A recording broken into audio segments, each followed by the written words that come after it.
What's up, Internet? You're tuning in to episode 19 of the FlipScreen Games Podcast, a weekly video game podcast where two best buds from different nations come to... Oh, wait, holy shit. I have the wrong background for this show. Woof. Okay, all right, hold on. All right. False start, ready? Start again. What's up, Internet? You're tuned in to episode 19.5 of the FlipScreen Games Podcast, a weekly video game podcast where two best buds from different nations come together with the right background to discuss the wide world of video games. I'm your host, Pete and Bessie, joined, as always, by my very good friend and co-host, Mr. Steven Radford. Hello, Steven. How are you doing this fine day? I am good. We survived the Game Awards. Do you know I slept in until 3 p.m. the day after because I didn't end up getting to sleep till like 5:30 in the morning because I was still wide awake by the time I went because I'd had a nap and a double espresso, which was probably not the wisest of ideas, but I don't think I could have made it through that stream. Otherwise, it was so long. That's so many hours. I just was like counting to myself because I was like, oh, well, you had to get your 8 hours. It's like, no, you like hit way more than that. It was like 11 hours. Yeah. Maybe. Yeah, it was a long time. I must have been exhausted from the week as well. And then it was compounded by the fact that I stayed up till ridiculously late. I cannot imagine how Olaf in the chat and Asobi, they were there the whole hog, and they're an hour ahead of where I am. Yeah. So it's like, wow. They the stream must have ended until 5 for them. Yeah, even later. I think for Olaf, I feel like it was like 5:30 when we finally called it, or not. Yeah, it was you know crazy. what I mean? Past 5. Yeah. Yeah. What was the stream? Was 4 hours, right? Like that was the longest one we've ever done. Yeah, we were on for 3 hours and 50 minutes because we had the 10 minutes before, and I think it went over a little bit. But yeah, crazy. You know, it's funny because there was definitely a point, I think 3 hours in, where I was like, oof, been going for a long time here. I think everyone saw it hit you, and I think it was also the moment when you got slightly pissed off with the Game Awards in general because they rattled off 6 awards at once. Yeah, and you were like, oh, we're just gonna do this again, then, are we? Yeah, I definitely got a little annoyed at that, but it was funny because I feel like I got a second wind in the last hour, and I was like, I could go for another 2 hours if we gotta. Oh man. Yeah, I think I could have gone longer because I went to bed and I was still alert and wide awake. Yep. Yeah, I did the dishes when we were done because I was like, I need to I've still got this energy before I go to bed, you know? Yeah. And I should have gone down and fed the cat because he didn't get fed till 12 when Macaulay got up. So oh no. That was bad. Because Macaulay was up too. That was the thing. Well, anyway, on this week's show, we are going to talk all about their Game Awards. We've got our overall impressions, our reactions to some of our favorite announcements, and a bunch of responses from y'all in the community. If you want to catch the entire VOD of our 4-hour stream, we stream the entire pre-show, watch the whole thing live. If you want to catch it all, you can head over to the Twitch channel, twitch.tv/FlipScreenGames, where that VOD is still up for a couple days.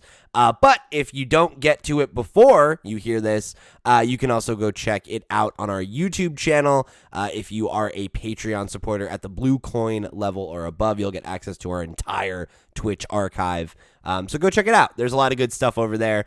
And especially if you're later to the game, if you've missed any of our, streams in the past, you can watch Steve's whole run of Shenmue and all kinds of good stuff over there. So check it out. It's a great way to show your support. Speaking of which, allow me to remind you that this episode of the FlipScreen Games Podcast is brought to you by our Patreon producers for the month of December. They are, of course, Andy Radford, Christian Oliveria, Christopher Valenz, Gabriel Hasselmeyer, a.k.a. Asobi, Smilky Shake, Wakahula, and Zaid Ida. So many of those folks came and tuned in for the entirety of that 4-hour stream. So thank you all for your support over on patreon.com/FlipScreenGames and for showing up and hanging out with us this past week, because it was a blast and we wouldn't have done it without you. So thanks for rocking with us. It was a good time.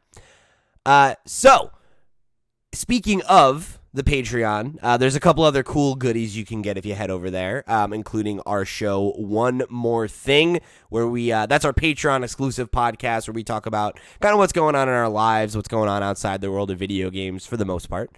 This past week, we talked about me becoming an uncle and getting to meet my best friend's kid for the first time, and how that, it gave me some warm fuzzies, making me think about some of the nice, beautiful things that happen in this ugly world. So go check that out. I think it was a pretty uplifting episode. We started talking about a lot of negative stuff, and then we talked about a lot of positive stuff. So it's like there's a nice arc there, I think, on this last week's show. So go check it out. Best way to show your support and get some extra content from us. Then, of course, if you want to be a part of the show, there's a bunch of ways you can do that, even if you don't have any money to toss our way. Head over to FlipScreen.games, our website, where we have links to our Discord, our Twitch, our email address, where you can write in questions at FlipScreen.games, and all of those are great ways for you to come be a part of the show, keep the conversation rolling after the show ends, or get your thoughts read on the air, just like all of the fine folks who wrote in for this week's talking point all about the Game Awards. And of course, over on the Discord, we're there hanging out. So if you want to come chat with us, if you want to come meet all of the folks who you hear writing into the show, and you hear us reading their names every week, like your Docs, like your Rays, like your Olafs, all kinds of those folks, you can go meet them and come be a part of what we're building here at FlipScreen Games. We'd love to have you. So let's just jump into it. I normally on this show we talk about what we're playing this week. We'll talk a little bit about Steve's impressions on this whole Matrix Unreal 5 engine thing. But aside from that, we're keeping it tuned to the Game Awards and kind of all of that, because there's so much of it. And if we talk about Halo for 45 minutes, we'll never get through this episode. So next week will be all Halo talk, all about the campaign, and hopefully... I'm getting some Inscription in there too, because I need to play that game. Totally. So any of the stuff that you were waiting to hear us talk about this week, we'll absolutely hit on next week's show. But this is going to be kind of a Game Awards special. So let's strap in.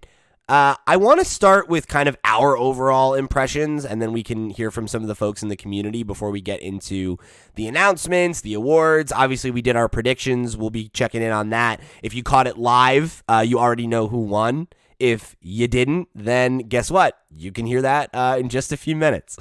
So I would like to start with you, Steve. How are you feeling now that the Game Awards are in the rear view? We talked about it the week prior about how there seemed to be a lot of negativity around the show going into it this year. We were a little surprised by that, I think, and we kind of talked about the merits and demerits of the Game Awards. And now on the other side of this year's show, which was, I believe, the longest yet, how are you feeling about it?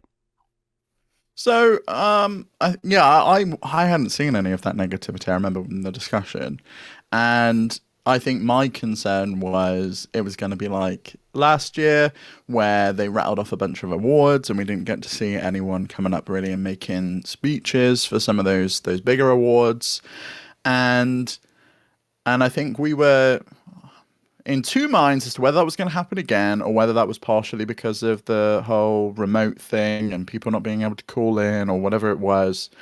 And unfortunately, the same thing happened again. We had awards pre-announced in the pre-show before the main thing even kicked off. And then throughout the show, even some of the bigger ones like score and music and I think even Games for Impact, they just got rattled off. Games for Impact was one of the pre-show ones. Yeah, so we didn't even see the Life is Strange team coming up. Sim and Strategy again. We didn't get to hear from the Age of Empires people, same as Family Game. Family Game, you can maybe understand it because obviously it kind of ties in with the game of the year. But some of them, I think it was a little bit like, well, why? Because we've got so many ads and announcements, and this is a 3.5-hour show. Could you have not shunted something or given a little bit more room for the actual awards? Because that's what this show is called. It's the Game Awards, and I think it's probably a good time to read out Griffinick's responses, because I kind of agree with what they were saying in that this has shifted from an actual awards to more like a game reveal show. Sure, yeah, I'll read this comment that came from Griffinick's from the community, and then I'll give my thoughts.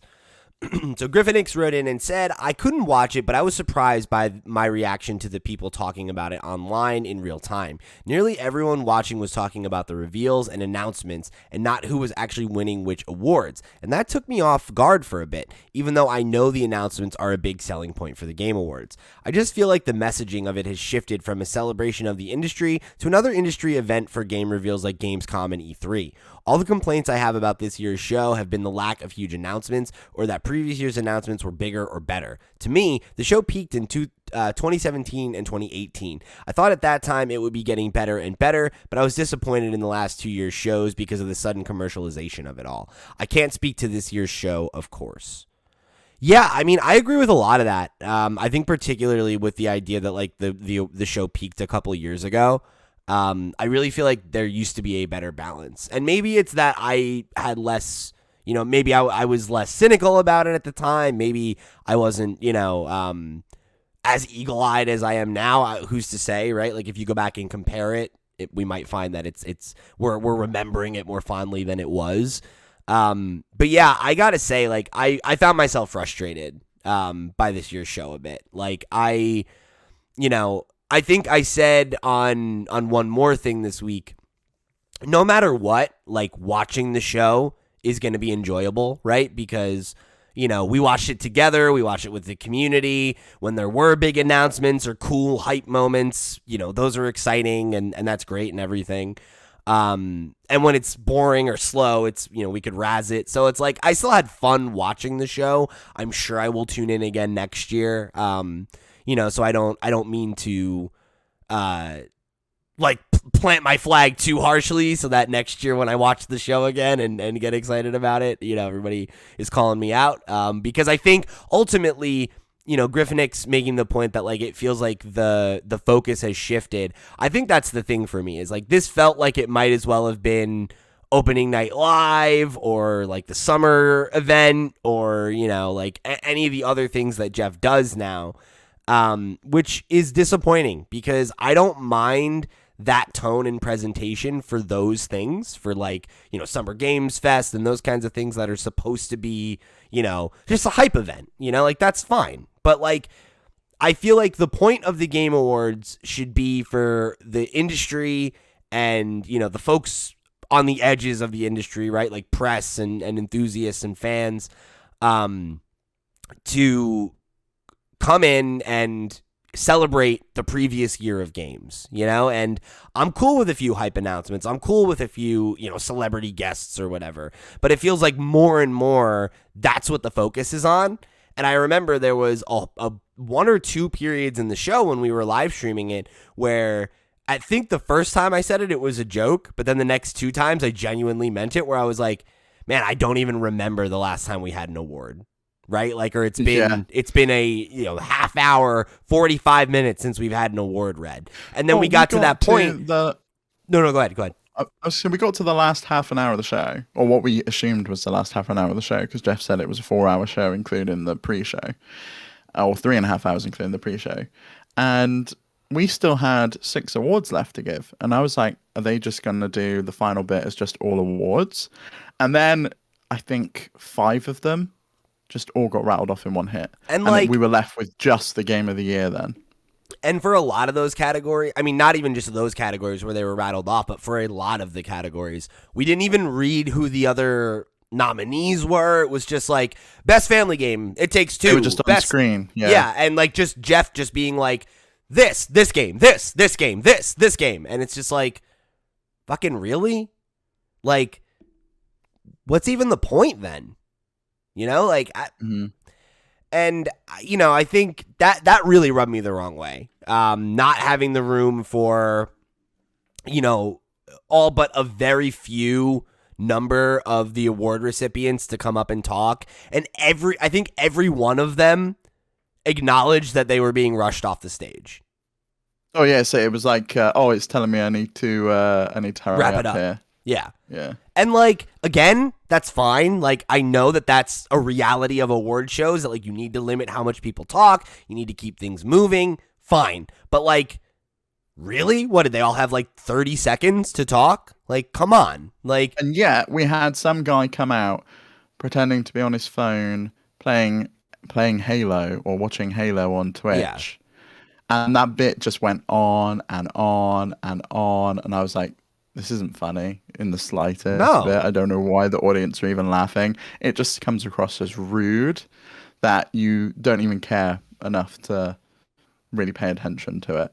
And a lot of And like the like obviously that's Hollywood scripted, right? celebrities, Like yeah, that's I know it is, but like that seemed to be the case that a lot of the Hollywood people that were there were trying to like tie in with video games when it was kind of obvious that they didn't really understand it. Because he definitely didn't really understand what was going on. I don't think. I mean, I don't even maybe I just like I don't even want to like read it that hard cuz like I don't know, I think it's Simu I forget how to pronounce his name, but he's the actor who played Shang-Chi most recently in the MCU, and he's a real star on the rise right now. I don't know, like he could be into games, he could love Halo, like that could be true, and it could Possibly, just yeah, be a but bad bit that went on too long. regardless, though, But that bit was awful. I hated that. And then we had so many music things as well. It was just like, here's Imagine Dragons on stage for like 10 minutes. We opened the show with Sting doing like a god awful piece of music that I don't think anyone enjoyed. Everyone in the chat was just like, what is this? so Like, many people in our why chat is were like, this "Who even on-" is this?" And it made me feel so old. But yeah, I mean, like, and that's the thing, right? Is they had the same thing with the Suicide Squad trailer where they had that actress come out and pretend to be Amanda Waller from the Suicide Squad, franchise, and like I just don't, and then there See, was I didn't even know that. I didn't know that it was someone pretending to be someone else. I thought it was just a person coming out and acting and doing a bit. yeah. Whereas if like she's pretending to be another actress, that's a bit strange. Well, no, she's Like, couldn't you pretending get to be the character. So Right, okay. Amanda Waller is a character in the DC universe who is the leader of the Suicide Squad. She's like a government agent who goes and gets the criminals and the supervillains and stuff and sends them on these suicide black ops missions. So she's an awful like evil woman basically. But yeah, and it's like I don't need that. Like I don't need hokey like bits. I don't need to watch Keanu Reeves and what's her name from The Matrix, like on a green screen being like, this iconic scene from The Matrix. It's like, it's just that stuff takes actual so much movie time. trailers, right? Like we Two. just had a Three. Guillermo del Toro movie trailer. We had the Matrix movie trailer and the Sonic one I get, but the other two it was just like, this is a bit strange. And Jeff also did that thing that he did at the Summer Game Fest where he like pre-announced a lot of the big surprises on Twitter. It was like the Suicide Squad game's going to be there. We're going to see the Matrix, like Awakens, Unreal Engine 5 thing. And it's like that Unreal Engine 5 thing, the Matrix thing. One, they didn't even show the demo. It was just Keanu talking about the demo, and that was the final world premiere of the show. And we already knew it was coming because it was on the store like 2 days ago where you could pre-download it, and he'd already told everyone about it. And it was just very strange that you take the air out of the announcement if you pre-announce that it's going to be there. You're expecting it to be there, and we didn't have that big reveal. But there is a rumor that the show was meant to close with the BioShock reveal and the reveal of the new BioShock game, and it got pulled last minute. Which is why it just abruptly ended as soon as Joseph was off stage. It was just like, right, that's it. That's the end of the Game Award. Bye. And we didn't close out with a final world premiere, which I think if it was the BioShock thing, that would have been a really that cool would have been reveal, hype because as hell. People have been hungry for a new BioShock for a long time. But the other thing that really I think rubbed me the wrong way the more I think about it, right, is I know, and correct me if I'm wrong, we're recording at an odd time, so like I'm not as on as I usually am, so not awake yet. But we talked about kind of what happened with the way that the show started, right? And Jeff coming out and giving this statement about supporting developers and like better working it's like very this like thinly veiled, let's address the Activision Blizzard thing without saying Activision Blizzard, right? And he got some So I flack. think we both at the time thought it was like, oh, that's cool. I'm glad he's addressed it. And But I then- liked that was how they opened the show. Like Yes, me too. I appreciated that choice, you know? However, feel free, go ahead. Then like 3 trailers in, I think it was, we have Fucking this Quantic like Dream. Star Wars reveal, and it's Quantic Dream who have been accused of the exact same thing, and then they took it a step further by suing journalists for libel. It's like it really goes against everything you've just said. Like if you specifically wanted to call out Activision, fair enough, but you made it like an industry-wide thing, which it clearly is. There's clearly a larger problem throughout the entire industry. It's not just focused at one studio. I mean, shoot, then that to report give- about Bungie just came out, and we had the Destiny trailer too, right? So it's like, Yeah.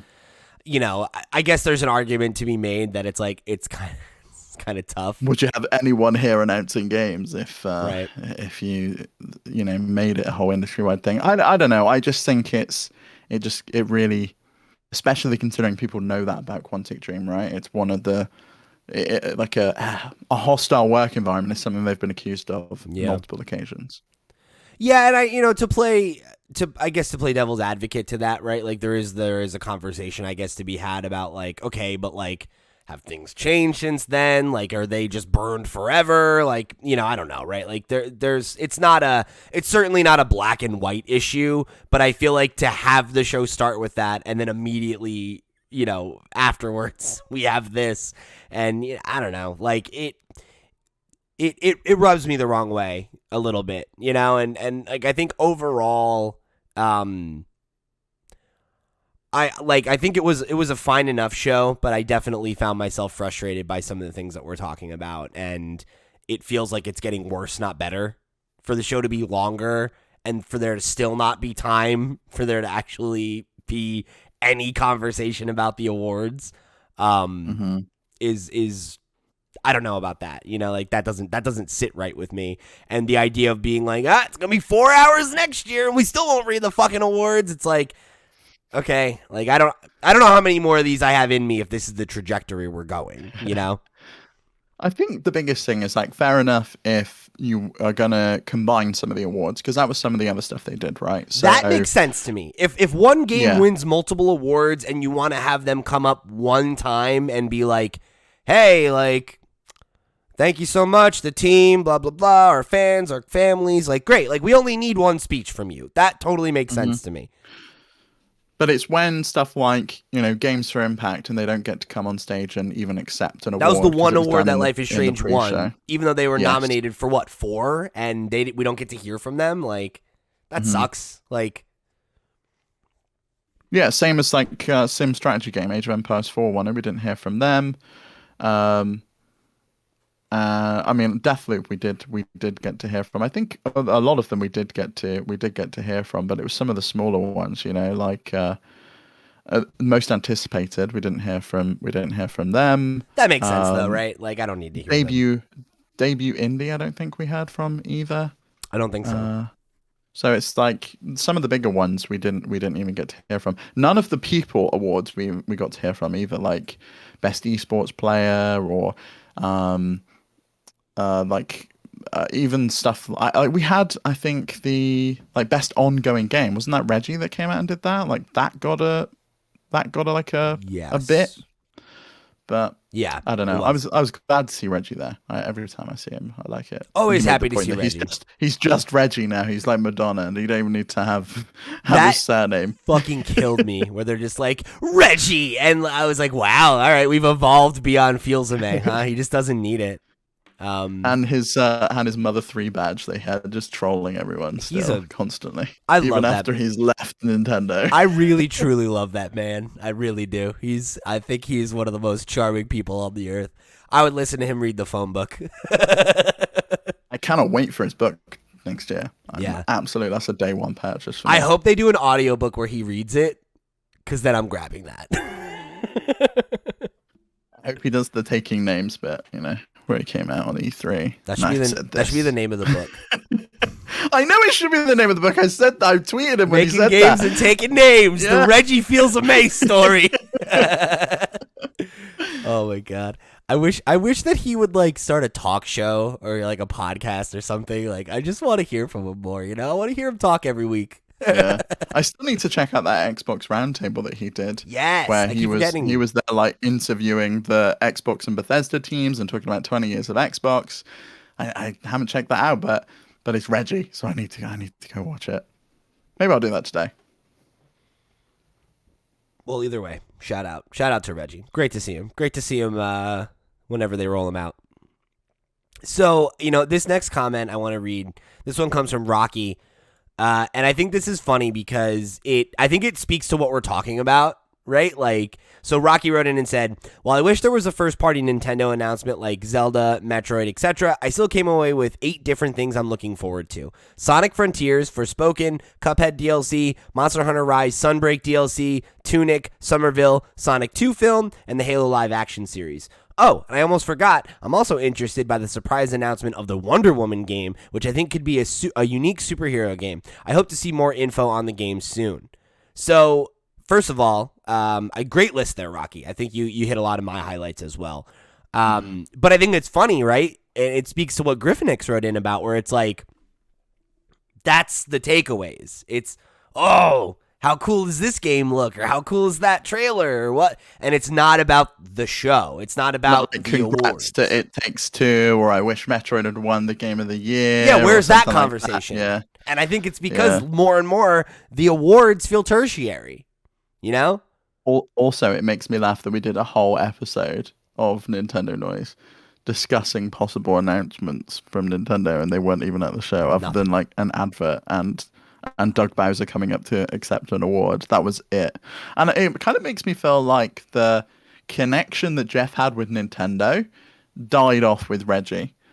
Because when Reggie was on stage, they kind of had that rapport of like, yeah, we've been here every year since it began. I love what Jeff does. He's not tight with Dougie in the same way? I don't think he is. He's not. I wonder if Bowser. they haven't had time to like get to know each other. Like think about it. Like Doug's only been the president of Nintendo of America for what, 5 years? 2 of those years are COVID years. Is it 5 years? I thought it was less than that. Maybe it is only 4. Because it's been since we've been doing stuff, right? No, right before. By the time you and I were podcasting, No, definitely not. Like we had spoken about like Goodbye Reggie. We did like a goodbye episode. Are you sure? Yeah. Okay, no, yeah, you're right. He succeeded him in 2019. Yeah, it's like 2 years. Yeah, That's so it. then- So he's been there since COVID, basically. Okay, that makes sense. Damn, yeah, that sucks. He only had like a few like months before everything was on fire. Like, have fun. Yeah, so they probably don't know each other that well.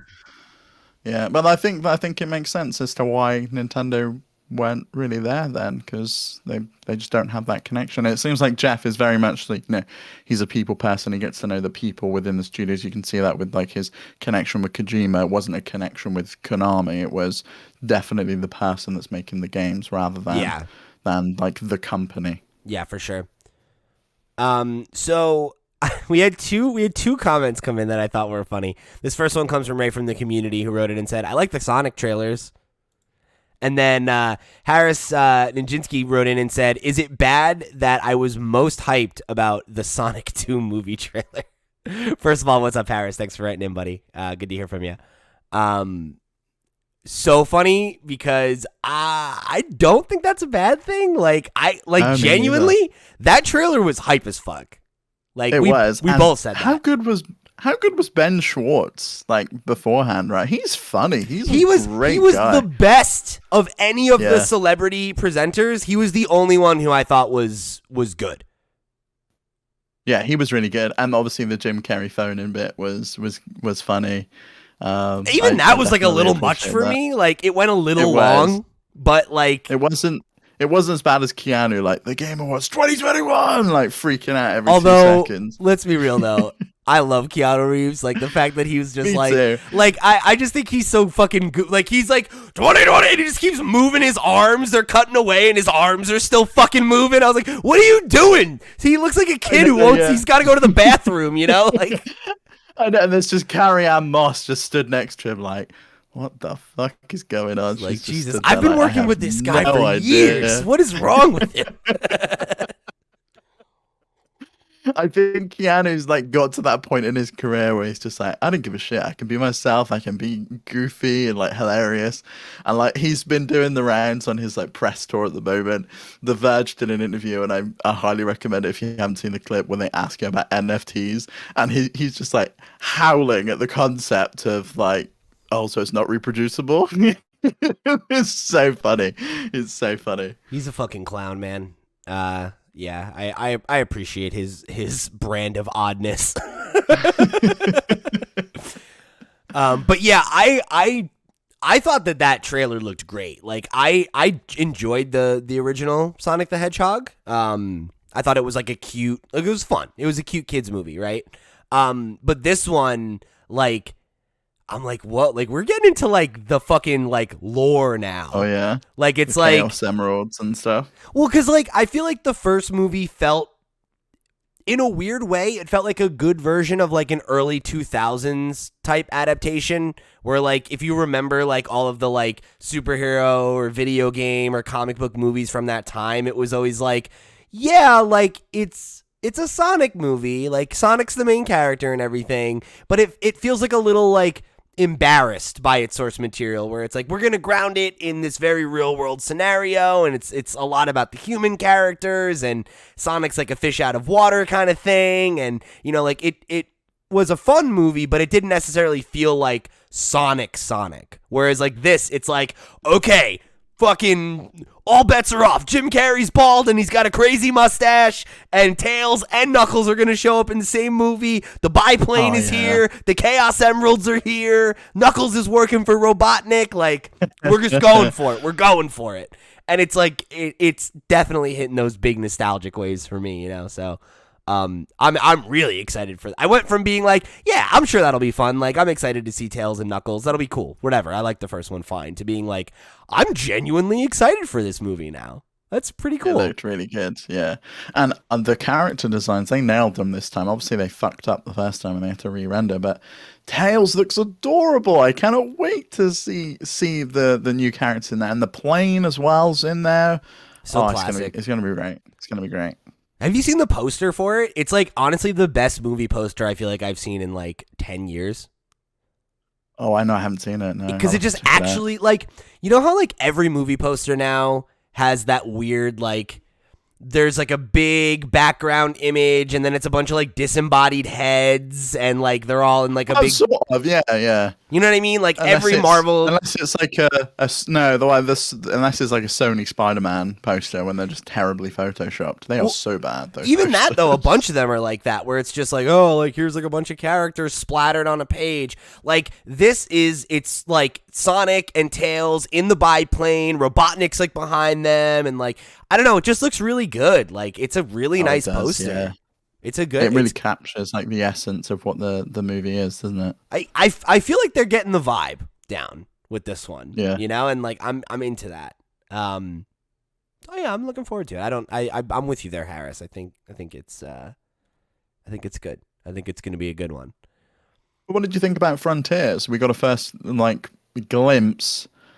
We had the reveal of it before, which didn't have a name, but we've got a glimpse now of Sonic Frontiers. They finally solidified the name. This open world Sonic game that's coming in 2022. Yeah. Obviously, we didn't see any gameplay. It was a cinematic trailer, but I think it can kind of give a sense of what they're aiming for. It kind of looked like Breath of the Wild meets Sonic. I was very much excited for it. Yeah, it's so funny. My friend Ed from the Gamerdelphia podcast, he shared a meme with me that was like, any character standing out over like a big green field, everyone's just like, oh, is this Breath of the Wild? Looks like Breath of the Wild. And it's like, but it was like it definitely was like that, because you had it looking out over the green pan area. Yeah, that like rotation camera around the character combined with the post-apocalyptic world. It very much seems to have a similar aesthetic and a similar vibe to it.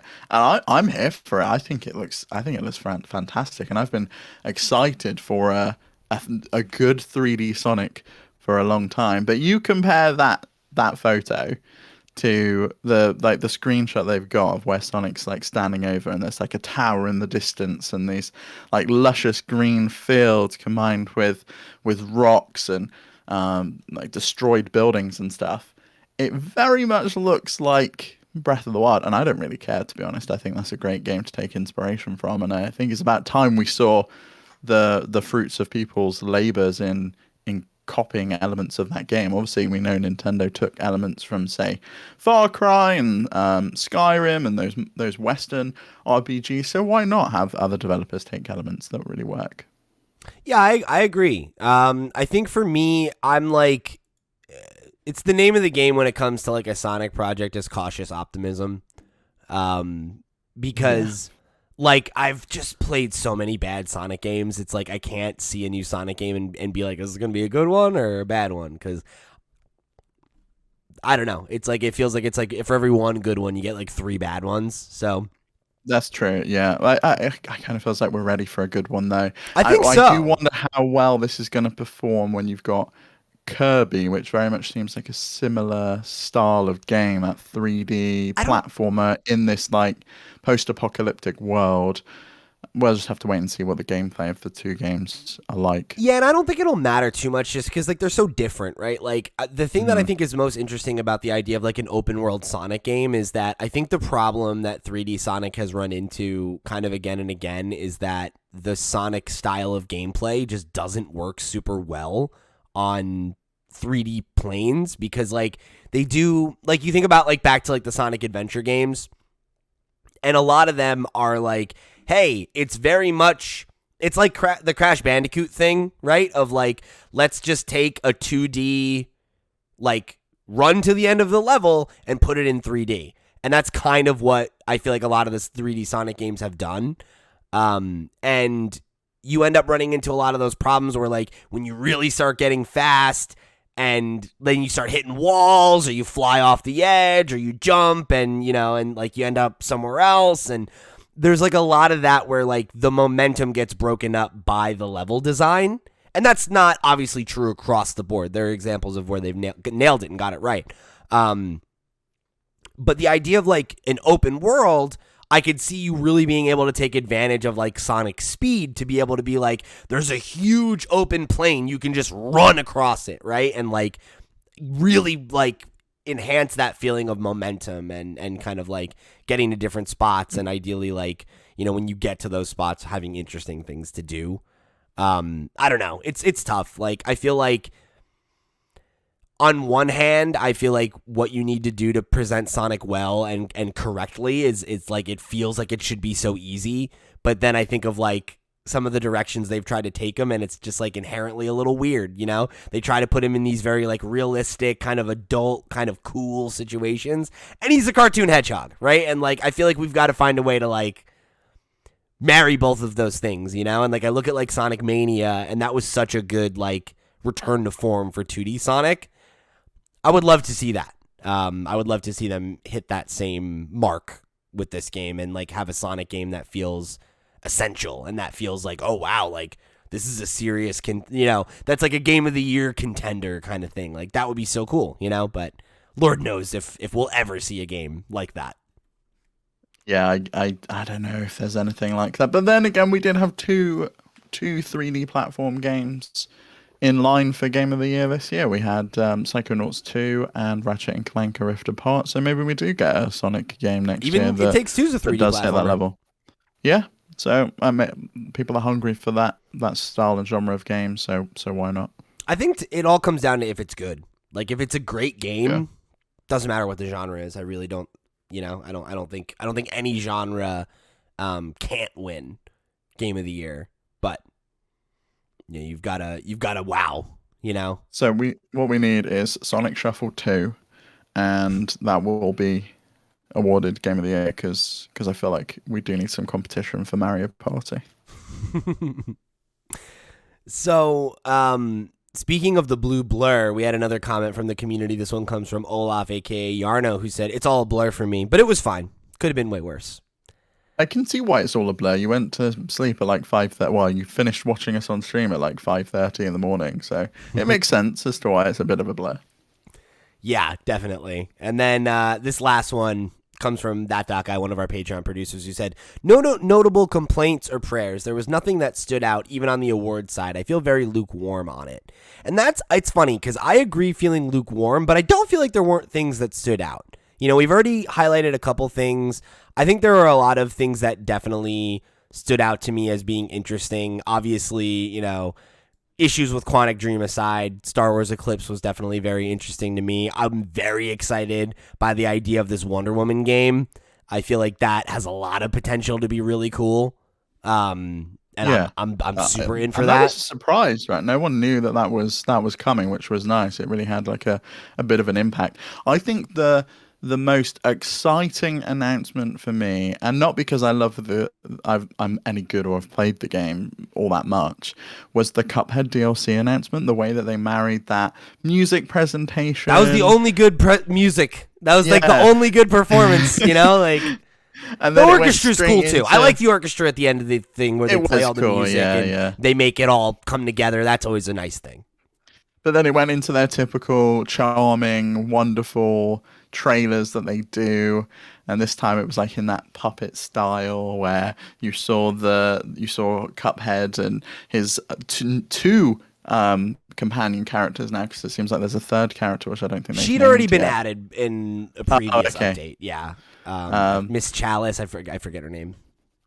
And then I love the fact that they've just called it DLC Island. It looks so good. It looks like it's really, a lot really too. Like it looks like there's a good amount of new material. Yeah, which I'm pleased about. I really am. And I think the other standout one for me was Hellblade 2. We got a good glimpse at how good that game looks. Yeah, I was so surprised. And just how disgusting the skin coming off that giant was in the cave. It was like, ugh, what is this? It was vile. It has me really want to go back and finally play the original. And be ready for this one. It looks really good. I was really impressed by how that one looked. And before we get too far away from it, I did want to call out, in case you didn't notice, the Wonder Woman game is being worked on by the studio who did Shadow of Mordor. And like the Shadow, you know, the Mordor series, I guess. Because what is it? It's Shadow, and then there's the other one, Rise, or I forget. But you know the ones I'm talking about. Those Lord of the Rings games that everybody loves. Yes, with the Nemesis system. Yeah. So that, the idea of like something like that with Wonder Woman is hot. Like that would be really cool. I'm into that. And then on the DC side of things as well, we got our first kind of extended look at Rocksteady's Suicide Squad game. And obviously, you know, that's one that we knew existed in name. You know, Suicide Squad killed the Justice League, and like they've been talking about it for forever. But it's crazy because like Rocksteady has been away for so long. You know, like the last Arkham game that they worked on was Knight in 2014, I think, or 15. Yeah. You got to think that something they worked on got canned. And yeah, that's the rumor. They shifted onto this, yeah. Yeah. But it did look really good. I'm interested to learn more about that game because I think neither of us were clear as to how the gameplay works. Do you control all characters in tandem and you switch between them? Do you play like each character individually at certain points? Or like different levels, yeah. Is it like a party-based system? So I guess we'll find out in due course, but it did look really visually impressive, and I'm looking forward to trying it. I think you disagree. You don't I feel cautious about it. I really do. And it might be similar to like how I felt about the first look at Guardians, where it's like I don't know, but then once I was in, look how good that turned out to be. Exactly right. So like I'm not down on it. I'm not out on it, but you know, like I like Rocksteady a lot. You know, like I think the first two Arkham games are really really good. I didn't really love Arkham Knight. I think that game had a lot of problems, at least by my estimation. But, you know, it certainly has its defenders. But I don't know. Like, I thought some of the stuff, like some of the momentum stuff looks good. Like, I remember, I think it was Harley Quinn, and the way that she was like, she had like a kind of like a hook shot kind of thing, and they would like a grapple hook, yeah. Yeah, like the momentum looked good. The way the characters were moving and everything looked pretty cool, but the gunplay just didn't I don't know. Like, I feel like it looks a little stiff. It looks a little basic and like kind of generic, and that doesn't. I'm worried about that. Like, I'm worried that. I feel like that about every Naughty Dog game, and it never detracts from my enjoyment of a Naughty Dog game. Like, the gunplay is never great. Even in The Last of Us 2, I didn't think it was particularly appealing. Sure. But if the narrative's good, but I guess Yeah. this is more of an action game, so you kind of do want that to be Well, and that was going to the be focus. that was going to be my next point. Is that I like. There are games that I have played. The Naughty Dog games are a great example where there are or like Guardians of the Galaxy. I didn't think the combat in that game was anything to write home about. It was serviceable, right? It was fine. It was certainly not the thing that attracted me to that game. However, No, it was the narrative, which is why it won Best Narrative. right, which was cool to see actually. But yeah, with Suicide Squad, it's like I have a lot of problems with it already, just from a story perspective, because like. The whole, like, okay, like, the Justice League has been taken over by Brainiac, and you're going to play the bad guys and go fight and, you know, quote-unquote, kill the good guys. I doubt you'll actually kill them. That is already a story that I'm not inherently interested in. The whole, like, the good guys have turned evil is, like, kind of fucking played out, if I'm being honest. And... I think is that not just the fact that that's a DC storyline there, and that is what they've got to work with? That's the source material. No, I mean, that's is the there thing. a lot more to the Suicide Squad, and they could have picked something else? Yeah, I mean, there's like, I don't know. There's so many different Suicide Squad stories. You know, like that's not like the thing that they do. You know, it's like there's been dozens and dozens of them, with very, very different types of, you know, framing devices or whatever. So you could have had them do anything. You know, and like to do this, it's like on its face, I'm not inherently interested in that as a story of like, cool, the Justice League are evil, so play some bad guys and beat them up, and okay, they're the heroes, right? All right, whatever. Also, like, if I can put on my like I'm a fucking comic book dork hat for a minute, none of these characters could beat the Justice League. Like, the characters in this group are not strong enough to kill the Justice League. So I guess maybe that's what we'll see in the story then, that they are not strong enough to defeat the Justice League, and I can't imagine this will come to a full conclusion at the end of the game, because I guess they want to queue it up for a second one, or maybe there's a Justice League game in the works, and you see the other side of the story.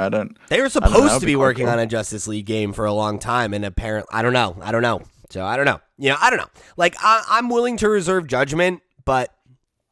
I'm at a point where I feel like there's a lot of things about it that are giving me pause when I want to just be like excited, and I'm not there yet. You know, I'm more excited in the other, the Gotham Knights game that they have working, where it's like you play as Batgirl and Nightwing and the other Robins and stuff, and like that I think seems more interesting, and that's from a studio that I'm not as into as Rocksteady. So I don't know. I'm willing to see more and give it a shot, and like I like Rocksteady. I want to show up for what they have to show, but I don't know. I'm a little iffy on it, if I'm being honest, and I hope it's a Guardians thing where I go in cautious and then I'm rewarded because it's actually good. But we'll see.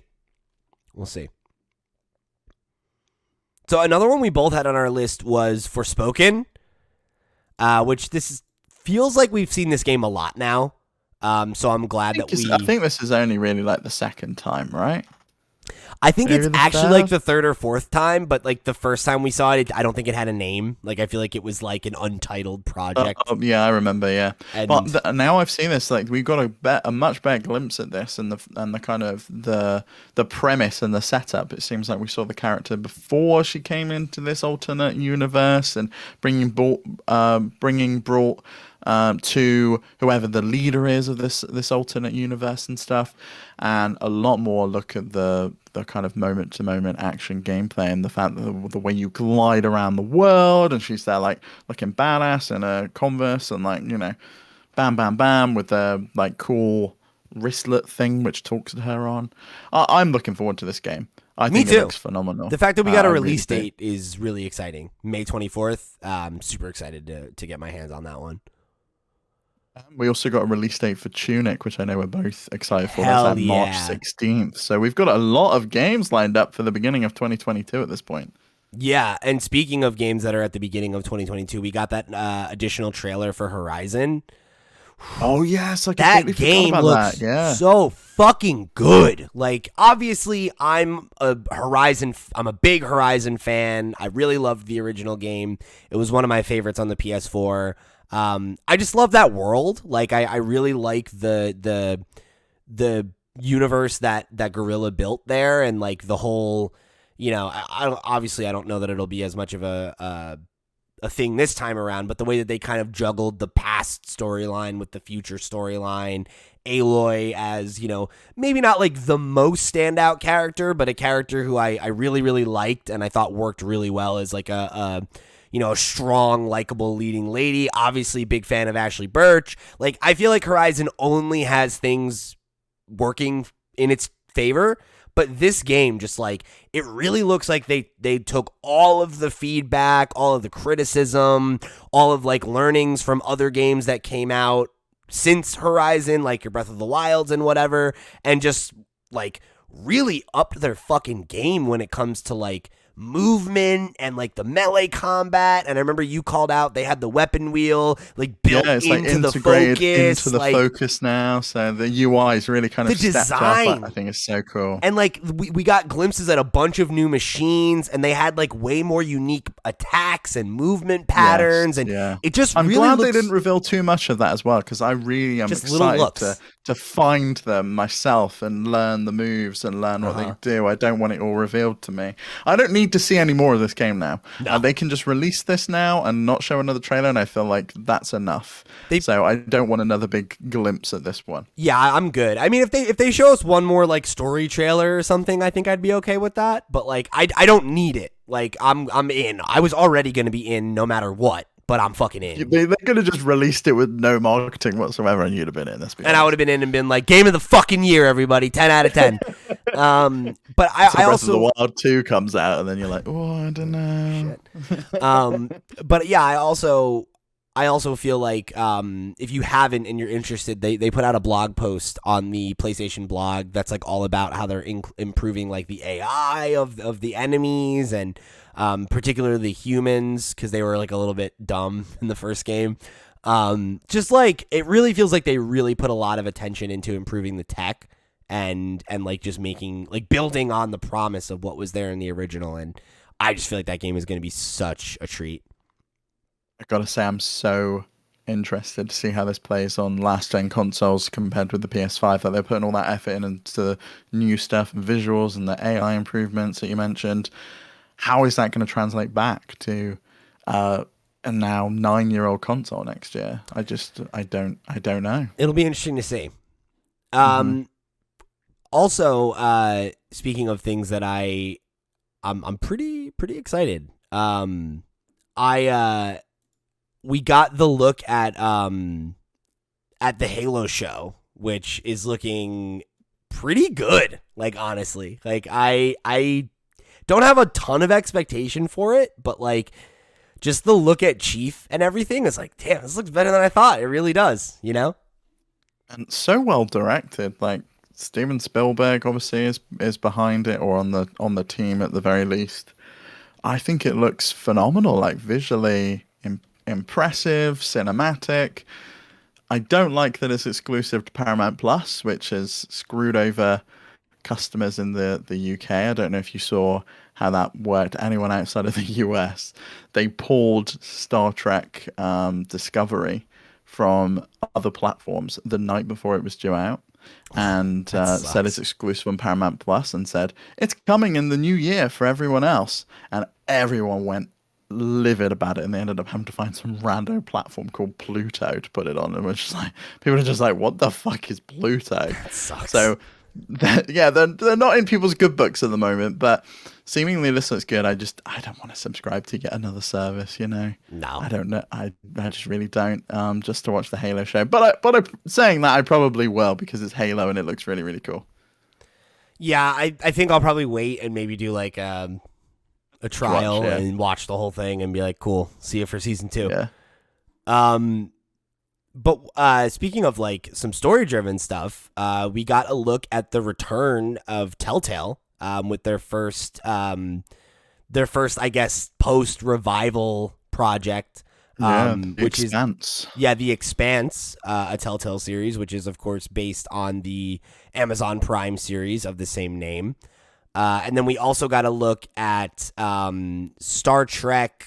It was Star Trek Resurgence, which is being made by Dramatic Labs, which is made up of like a bunch of Telltale veterans who had worked on stuff like The Walking Dead and I think some of the Wolf Among Us team as well. Okay, yeah. It's they list Batman, The Walking Dead, and Game of Thrones. So it feels like they're the new Telltale, the true Telltale, and who knows who's working at Telltale who actually worked on this kind of game beforehand. Yeah. Presumably there are some veterans there, but I know they laid off all of their staff and kind of went bust, didn't they? Yeah, pretty much. So it'll be interesting to see how those play out, but I am notoriously a sucker for those kinds of games. I love a good choose your own adventure. I've historically been a big fan of Telltale's stuff, even though I did feel like it started to show its age in the last couple they put out. So I'm hoping that we see Just them graphically or in terms of how it played out?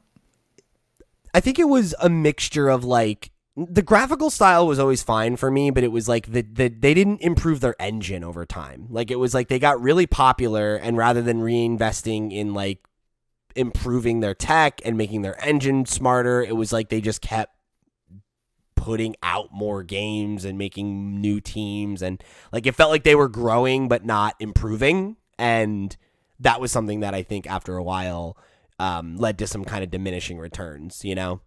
Because like I really liked their Batman series. I thought that was really good, and that was one of the last things they did. But there were a few around that time that were like not like I played the Game of Thrones one.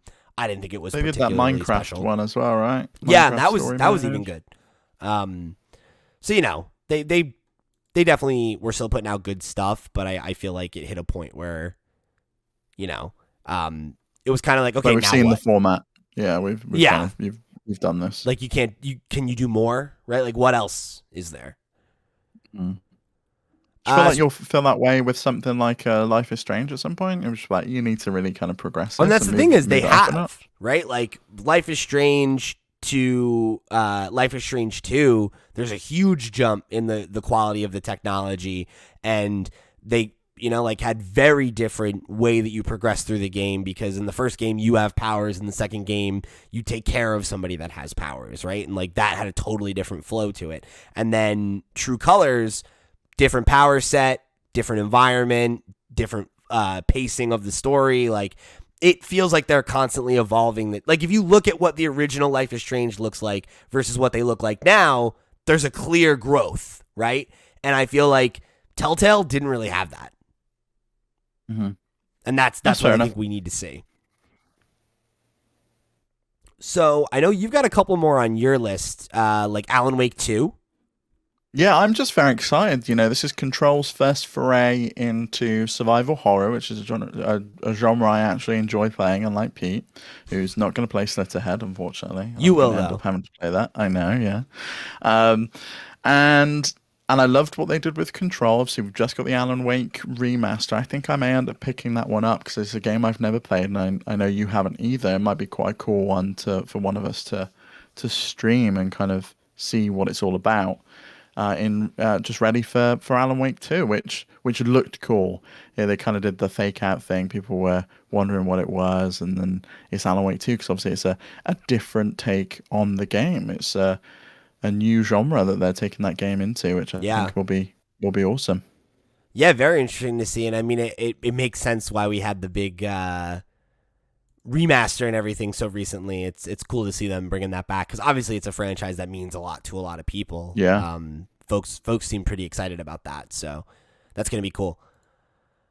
All right, so then the last thing that we'll talk about before we get into just the results of our predictions and we call it a day here is the Matrix Unreal Engine 5 demo, which is already out. I know we had to talk about it a little bit during the stream. You've since played it. What's the deal? How is it? Oh my God, it's It's insane. So it very much is a tech demo. Like, don't go into this expecting gameplay or anything. You'll just essentially, after you get through the first bit where they're like talking about the Matrix and blah blah blah, and you do like a bit of gunplay and like a chase scene. It very much feels like that car chase bit from Cyberpunk, and you then are in an open world and you're just wandering around and you can use a drone and stuff. But you can go into the settings and it's really cool that you can turn on and have a look at what Nanite's doing behind the Oh, scenes. You really? can see what the lighting's doing. That's You can just cool. fly this drone around and you just see like the nanite triangles like adapting and moving and visually That's it neat. is insane. It's so cool. I think it's really made me think what these consoles are actually capable of. We've had now a year of these consoles with just cross-gen games, and nothing's really taken advantage of it. Obviously, Unreal Engine 5 isn't fully out yet. It's in early access for developers, and people are still working with it. Yeah. But download this demo if you're interested in seeing what your console can actually do and what it's capable of, because my God, it's insane how realistic some of this looks. The people are a little bit uncanny valley at times. Like you see Keanu and Carrie-Anne Moss, and you're just like, oh God, they look I a wonder little if bit that too realistic. I wonder if that will be better either like as people get more familiar with the tech, obviously that'll get better, but I wonder if part of that is because it's famous people, right? Yeah, Because you because it's know what Keanu. We're like, Keanu whoa, Reeves yeah, looks like, and it doesn't. It kind of looks like him, but not really. yeah. Like obviously that wasn't so much of a problem in Cyberpunk, but Hmm. it's newer But tech. it's so awesome, and like you can fly the drone around and you can have a look in the buildings, and like each room in the buildings are all like modeled and stuff, and you can like see inside of it. You can flick between night and day. It's you can drive cars. You can just get in one and go for a drive. It's a impressive tech demo, and I think it does demonstrate what is possible with Unreal Engine 5.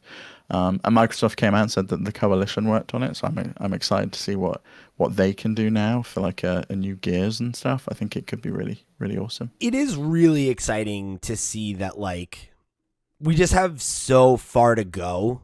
Like between here and now, like there's so many like we haven't even scratched the surface of what these consoles are really capable of, And they already look and run better. And that's just so Hmm. exciting. It Yeah, feels it's like, I remember last generation, the jump between the PS3 and the PS4 and like the Xbox 360 and the Xbox One, it was significant, but it didn't feel like a titanic shift. And I remember there being a lot of conversation of like, we'll never see a jump like that again. Like we won't. But I feel like this feels like a bigger leap forward than maybe I realized, which is really mm, cool. It's exciting. It's exciting to think that we've got, some new mountains yet to climb, but also that, as this tech becomes more powerful, you'll be able to make better, higher quality games cheaper. And I feel like you'll probably see more of those like like Outer double A Worlds games. style. Hmm. Like they're like you know they're kind of akin to what double A games used to be, but they're with the quality of a triple A game. Yes, yeah. Well, because Smaller. we're at quadruple A now, Pete. Yeah, We've got the initiative. They've pretty got the cool. first quadruple A game coming out with Perfect Dark. I think everyone should download this though. I was playing it and Macaulay was watching and was like, "That's not gameplay though, is it?" I was like, "Yeah, this is all rendered in real time. Like it's not a cutscene. Like this is actually what the stuff will look like." And then we got into that open world section, and they're a big fan of GTA, and they were like, "Can you imagine what GTA 6 is going to look like with stuff like this, because it feels like you're in an actual world. Like GTA never quite feels like it's a fully fleshed out world. Like at the time, obviously, I think people were extremely impressed with it, but now there's the sheer scope, and you just look up and the size and the depth of the buildings and the world you're in, and just the sheer number of cars and people that are rendered. That's another one of the filters you can turn on. Like you can see what the AI is doing at any given time and how the cars adapt to what you're That's really doing in the cool. game. It's awesome. I got to check it out. All right, so let's close out the show here with the results of our predictions. So I'll go through each category we'll say, I guess, All right, here's what we'll do. I'll read what we both said, and then you read the winner. Got it? Of course, yeah. Got it. Okay. So, we'll go in reverse order. So, for most anticipated game, I had Breath of the Wild 2. You had Elden Ring. Elden Ring 1. We know this one. I was very happy with that, yeah. So, 1 point for Steve. Debut indie. We both voted Forgotten City. It did not win. What was the winner? Kena Bridge of Spirits won. There we go. Good one. Good to see that. Cool to see that that Ember Labs getting some attention with their first game. Best multiplayer game. I guessed It Takes Two. You guessed Monster Hunter Rise. It Takes Two won. Yeah, and I was annoyed at myself for doing that because I think I was just like, oh, I don't want to pick the same one as you. Yeah. And I should have done because It Takes Two was up for Game of the Year. So it was kind of like, it's probably going to win, right? It's good enough to be Game of the Year. So it's probably going to win the subcategories. Who's to say? In this case, yes.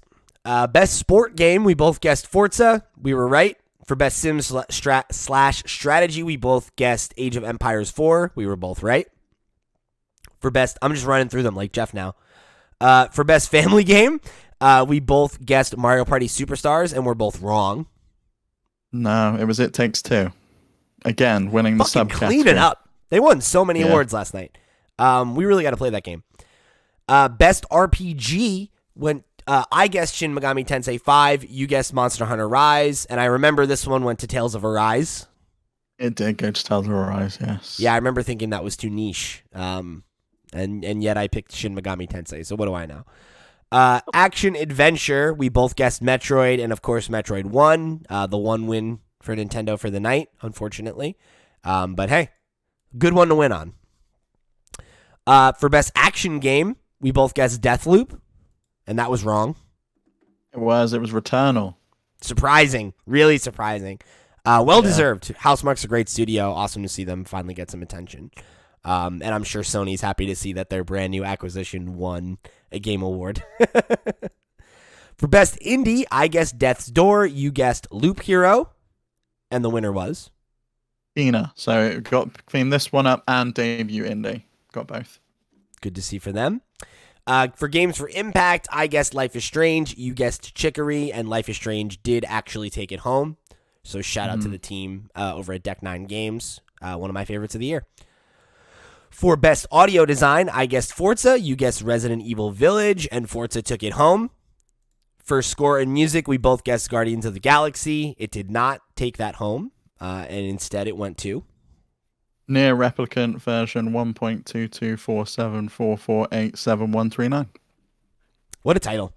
For best art direction, I guessed Ratchet and Clank. You guessed Psychonauts 2. This one ended up going to Deathloop as well.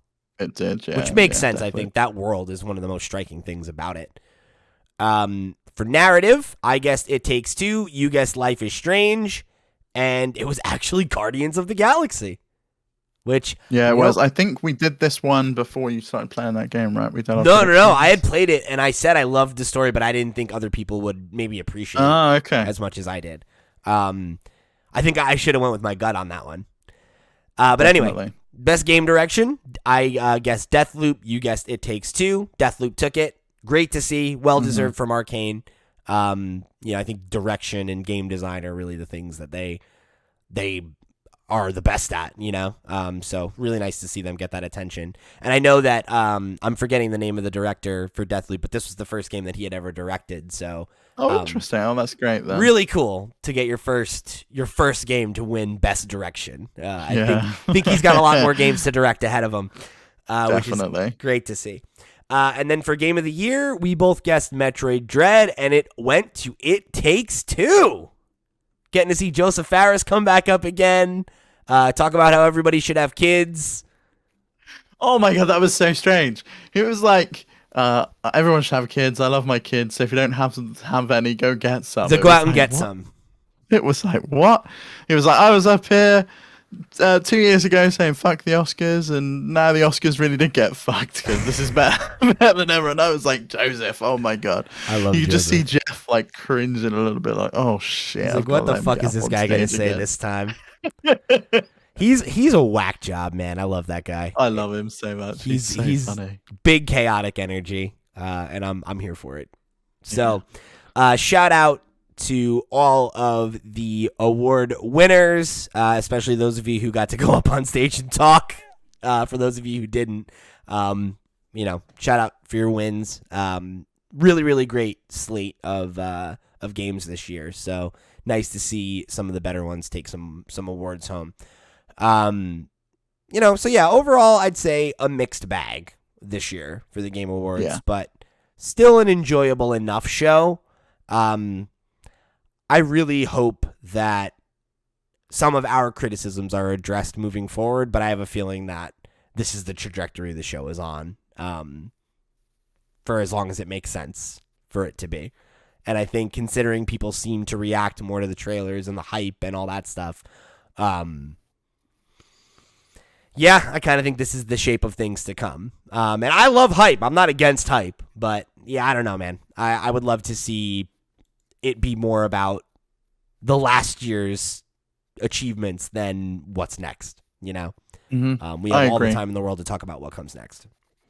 Although I do think this needs to be shifted later, or at least the nomination cutoff needs to be shifted later. I think the fact that Forza won 2 categories but got snubbed for even being nominated in the Game of the Year category, and on top of that, I think the fact that Halo won the Player's Choice Award and it came out after the nominations had closed, it was just like that game could have clutched game of the year or another one of the categories, maybe best like action game or something, and it didn't get an opportunity to. I think it needs to be pushed either later into December or into January. Yeah, I wouldn't mind seeing it be like the last 2 weeks of the year or something like that. Yeah, because nothing's coming out then anyway. It usually comes out like early December at the latest. I just, stuff just gets forgotten about. Halo's not going to be in the running for Game of the Year or anything next year because it will be forgotten about. No, I don't think so. Choice Award. It'll show up. I genuinely do. It'll show up in a couple of categories. Cyberpunk showed up in a couple of categories this year. Yeah, but it didn't win. I didn't deserve to win, though. No, Halo deserves it. You mean Cyberpunk didn't deserve Best RPG? What are you talking about, Pete? I mean, that's the thing. I get what you're saying. Like, I don't disagree with that, but I do think that there's a lot of room for like the really, really standout games get attention the next year. Smash did. I think Halo will. I hope anyway. I really hope so. I do hope so. But anyway, thank you guys for joining us here on another episode of the FlipScreen Games podcast. I hope you enjoyed our watch along and our debrief of this year's Game Awards. We will be back next week with something else for you. Yeah, we will. Okay. And we'll be talking about stuff on Nintendo Noise as well. So go check that out on Wednesday. Who knows what we'll be talking about because I haven't figured out a category. It won't be the Game Awards, though. Yet. It'll be something else. It won't be the Game Awards, no. So if you have any suggestions, write into us. Questions at flipscreen.games or come into our Discord. Tweet us. Either both of us personally or on the FlipScreen Games Twitter account. Just let us know. Something. Give us something to talk about. Yeah, we'd love to hear from you. So thank you again, everybody who tuned in. Remember, if you want to show your support, there's a bunch of ways you can do that. Head over to flipscreen.games. We got links to everywhere we are all over the web. Come join the Discord. Come be a part of the community. Come be a part of the conversation by writing into the show. If you want to go above and beyond and show your support, head over to the Patreon, patreon.com/flipscreengames, where we've got a ton of perks and goodies, including an exclusive weekly podcast, our Twitch archive. You can become a Patreon producer, all kinds of great stuff for you to collect and check out over there. We hope you'll show your support however you can and that you've enjoyed the show as much as we enjoyed putting it on for you. So, with that, I've been Pete, he's been Steve, we've been FlipScreen. We'll catch you next week.